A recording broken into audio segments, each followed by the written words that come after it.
Howdy guys, so today's projects have been to create a fungi farm, actually a mushroom farm, and to create a super smelter. And I gotta tell you what, this has taken forever. This episode has taken me like 4 days. And if you hear a rooster in the background, that's because there's a rooster in the background. Yeah, so the smelter really got me stuck. But let's get on with the mushroom farm and show you how this works. So mushrooms are very dependent upon light levels to be able to plant, so that's not working as it's pretty obvious. And I want the giant mushrooms to make mushroom blocks out of. So what I've done is I've created this little dark room, and inside of each dispenser we have bone meal. And up above, 10 blocks above this piece of dirt, there is one piece of cobblestone, because that does affect, I'm missing a piece of glass, that's why there's a mushroom there. That does affect light levels. They work straight down. And then we've got a redstone circle on the inside. And yeah, all this great cobblestone that I've got now. Yeah, so just a sticky piston up here that pushes this block down and lives these 6 redstone wires. No repeaters necessary. And boom, goes through that block into the dispenser on the other side. So the other thing is height. So this room can only be 2 high plus the third block, and even then your success rate is not going to be 100% when you do when you bone meal them, but it'll be pretty close. I will say 50%. So they take up quite a large area up top too. So it's at least 3 blocks away from the center hole in all directions. And really, honestly, I should remove these slabs, but I just put them here for demonstration purposes so you can see what's going on. Don't stand in here when you bone meal them because you can smother. All right, so here we go. Let's go ahead and kick the dispensers. And we got 1, 2. Okay, so 2 out of 6. Now, from that point on, these 2 aren't going to take any more bone meal. So we got 1 more. These ones are making an attempt, but it's obviously failing, or they're out of bone meal. All right, so I believe, okay, that's 5.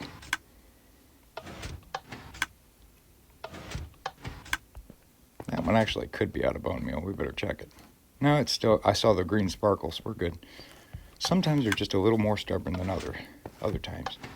There we go. Okay, so then you just take a Silk Touch Axe and you go through and you harvest. Now, for getting your seed stock, for getting the small mushrooms, the babies, you're going to need to just slug them by hand. And then there's a chance that they'll drop baby mushrooms. They don't do it every single time. Don't use a fortune axe. There's really no point in it. You could use just you could use a fortune axe, but I did not see a bump in the drops of mini mushrooms when you used that. So there you go. That's how you build a mushroom farm. All right, so let's go take a look at this smelter, which I'm going to name the Headache, because it has worked, but man, it took me forever. And they really don't show up well on video. I've done this video like 3 times because I was trying to show like a demonstration on how it's built. And then the problem is you get into a situation where you say like, oh, this works. And then 5 minutes later you find out you did something wrong. And it's like, how am I going to go back? I can't rewind time. I'm going to have to make a new clip. Anyway, so here's what it is. You walk in, you put your fuel in here. And I'm using scaffolding, and I'll show you why in just a second. Then you put your smeltables in here, and then you pick up your items here. All right, so it's pretty automatic. And then we have rail cart send-offs over here. We have the fuel carts are stopped, and the smeltables carts has stopped. So that's when the light's off. So everything should be stopped right now, and it's important to park your mine carts when you leave the area, because otherwise there is the chance that they can disappear. This is bedrock after all. All right, so why am I using scaffolding? So if I use just straight up bamboo, I think it would take 2 or 4 pieces of bamboo to smelt a single item. Oh, sideline, hang on. We gotta cover this because I've never seen this before. I did not know this was an accident. You can use brown mushrooms blocks to smelt things. Who knew? Right? See, there it is. This happened by accident because as I was building this, one of the blocks got knocked off and wound up down into the hoppers. And lit the furnace. And I'm like, what? How's that possible? So yeah. All right. So anyway, right. Bamboo, right, versus scaffolding. So if you use scaffolding, it'll burn 6 items per scaffolding. And the conversion rate is really good. Like on how to craft these, you need a bit of string to craft a stack of it. But one stack will do, six items times 64. Anyway, whatever that is, 240 maybe, something. Versus hundreds of pieces of bamboo to do the same thing. So it's well worth your time to, just go ahead and craft them if you have a source of string, which I do. I have the mob farm. And so that's really good math. So let's see how this thing's built. And if you guys want, leave a comment. If you want to see how this is built on a creative world, I can certainly do that. I did do a trial run. It's a little bit different, I guess just because I had to modify a couple things, but I can improve the one over there and show you how it's done. So, okay, this circuit back here is simply detecting the hopper that controls fuel. So it's kind of an automatic shutoff for the fuel dispersal system. So if that hopper gets full, then it'll shut those mine carts off and allow them to reload. Right? No, I'm sorry. If it gets empty, then the mine carts will stop there and attempt to reload. But you can also do them manually through this switch. This is just redstone. It's so tight down in here, you really have a tough time seeing what's going on. But, okay, we can kind of look at how the hoppers for the pickup system work. They simply go down here from underneath the furnaces, all the way down. Yes, it's a lot of hoppers. And it's very important not to put your hoppers down the center. This was one of the flaws of the system, and what was happening, it was transferring the fuel down into the item collection system and pushing it through to the end. So that's no good. So you have to have that on a separate line. They can't be one underneath of each other. Because hoppers would rather transfer down than they would across. Yeah. All right, so then everything goes down here. So this is all the things that are being smelted.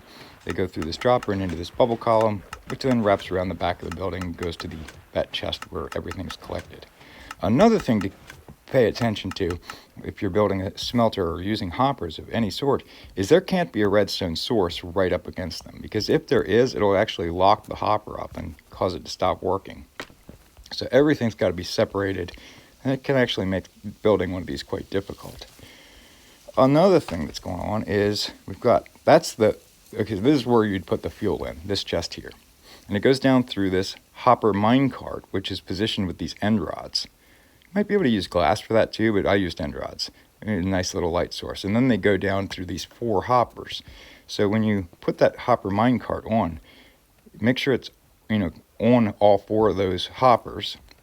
And then what you've built is a quad speed system, so that when you put your items in here, they'll drain out 4 times the speed of usual.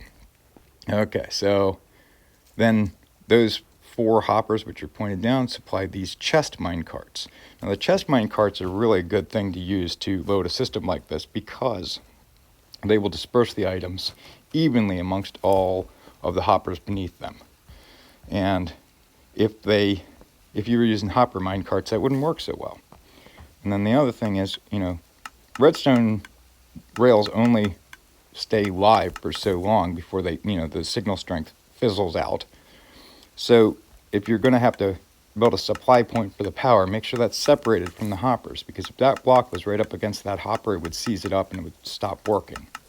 So that's why that's 3 wide, to create a buffer from the redstone signal. And then you can also use switches, if there's not enough room to put a redstone block or whatever, and it's also cheaper. So, I technically could have put a switch maybe back on the back side of that, but I don't know, redstone block, it looks pretty. All right, so it's pretty quick. Load your items in, and they come out of there in a hurry. I gotta sleep.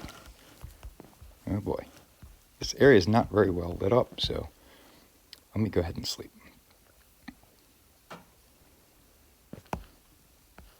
I don't see anybody. Oh, there's a couple of baddies. All right, let's grab some. Oh, I'm out of, because do I have any sand? Let's see, I can burn sandstone, right? You can smelt sandstone. Well, anyway, it's just for demonstration on how fast the items go. This is the fuel chest. Don't do that again. put it in the smeltables. There you go. So you put the items in. Look at that. Look how fast they come out of there. And then we can turn on our mine cart for the dispersal of the smeltables, and it'll get sent off on the sides.